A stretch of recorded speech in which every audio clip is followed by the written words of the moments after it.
From the Kelowna Now offices on Pandosy Street, this is Music Savvy with Savannah Bagshaw, taking a look at the world of music both locally and around the globe.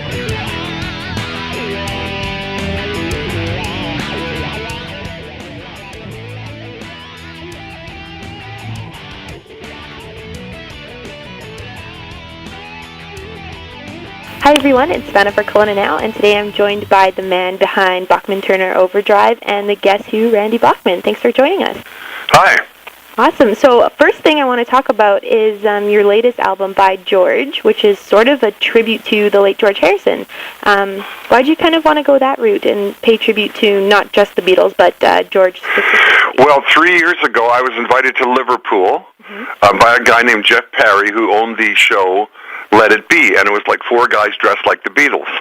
And it was for John Lennon's 75th birthday, and it was in Liverpool.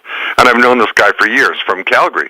So I went there, saw the show, which is great. They start in leathers like the Beatles in Hamburg, and then they end up, costume changes to Sgt. Pepper, and they end up on the Abbey Road roof. And they do every Beatles song, and it's a great show. And I'm in Liverpool. It's John Lennon's birthday, 75th birthday. I'm staying at the Hard Day's Night Hotel. I take the bus ride to Strawberry Fields, the orphanage. I go and see Eleanor Rigby's grave. I go to Penny Lane, the barber shop. I get my hair cut. I'm a fan. I'm doing everything.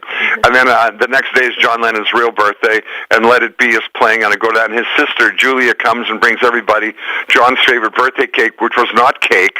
It was brownies full of walnuts, and he loved it. So we're all eating brownies with a candle and singing Happy Birthday to John. And she gives us all John Lennon glasses, and it's phenomenal.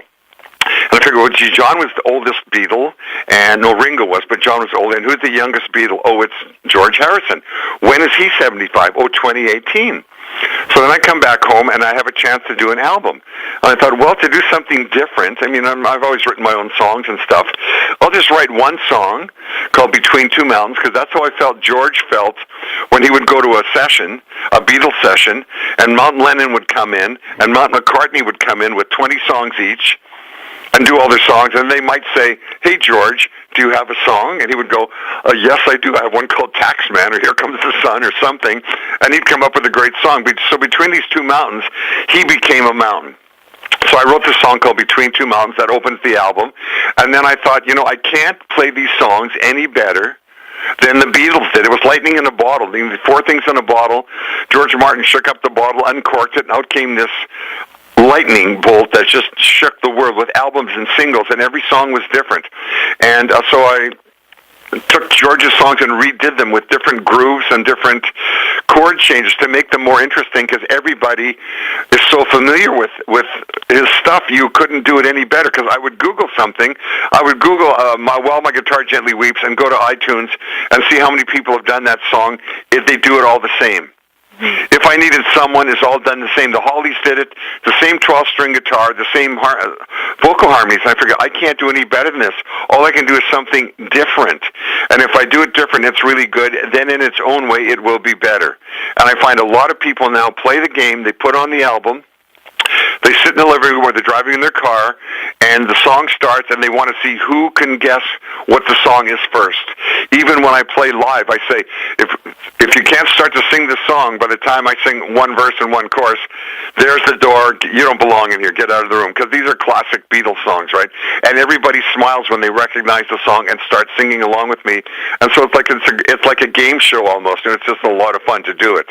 Yeah, that's awesome. I was actually going to ask, so when you first got the idea and you wanted to approach reworking these songs and putting your own twist on them, what were some of the things that were going through your head? Like, obviously you're nervous, or you've been a fan of these guys for years, and like you said, there's been iconic covers of them. So how did you sort of go into it and put your own Bachman twist? Well, I used my family for everything. This is like my test market, and my band, because everybody that is my age or younger grew up on the Beatles. Even my grandkids know all the Beatles songs. About 5 or 6 years ago, this thing came out for their Xbox where you get little instruments and you played all the Beatles songs. So they knew every song. They want to go see Paul McCartney when he plays because they know all the songs. So with this in mind, I thought, and basically to do this album, I would get 3 or 4 or 5 versions of each song. Different tempos, different instruments, different chord changes, and play it for someone. And one of my criteria was I had to be able to sing it and be comfortable singing it. So, like, I'm not a screamer like Robert Plant. I'm more of a laid-back singer like Neil Young or like George Harrison was. So I've got to sing it somewhat laid back, and I've got to find a groove that's comfortable for me. We have to play it as a band. So I played for my kids, and they'd go, wow. I played for my band, and they'd go, wow, amazing. Let us try some harmony. They would try some harmony, and they'd go, wow, that's incredible. So when we went into the studio, we basically had finished songs. We'd play it and say, let's do it a bit faster, and we would do it live off the floor.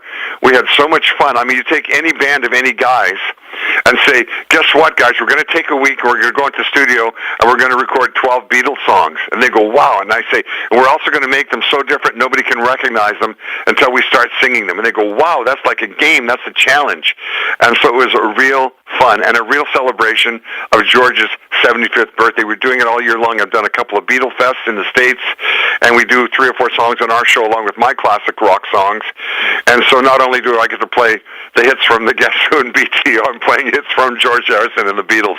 It's amazing. It's a great excuse to play get songs like Taxman and My Guitar Gently Weeps and things like that.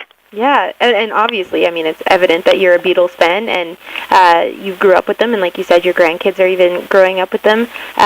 What is it specifically about them that you have tried to sort of channel or that you've admired throughout your different ventures musically?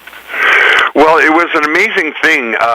As amazing as Elvis was, because he kind of changed the role. He was the messenger who took bluegrass, doo-wop, rock and roll, gospel music, rockabilly, and put it into something, and and was the messenger that brought rock and roll to me in Winnipeg. It was happening down south, but the guy that brought it to me through the Ed Sullivan Show was Elvis. And then a few years later, the Beatles did the same thing. They took American rock and roll of Little Richard, and Larry Williams, and Elvis, and then they took the doo-wop of the Shirelles, Tonight You're Mine Completely, and Carole King songs, and they started to write their own songs, and they took the whole world on a musical journey.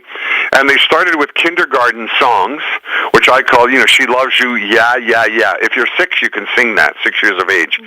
And then they went from that to picture yourself on a boat in a river with marmalade skies, you know what I mean? And psychedelia, and relax your mind and float downstream.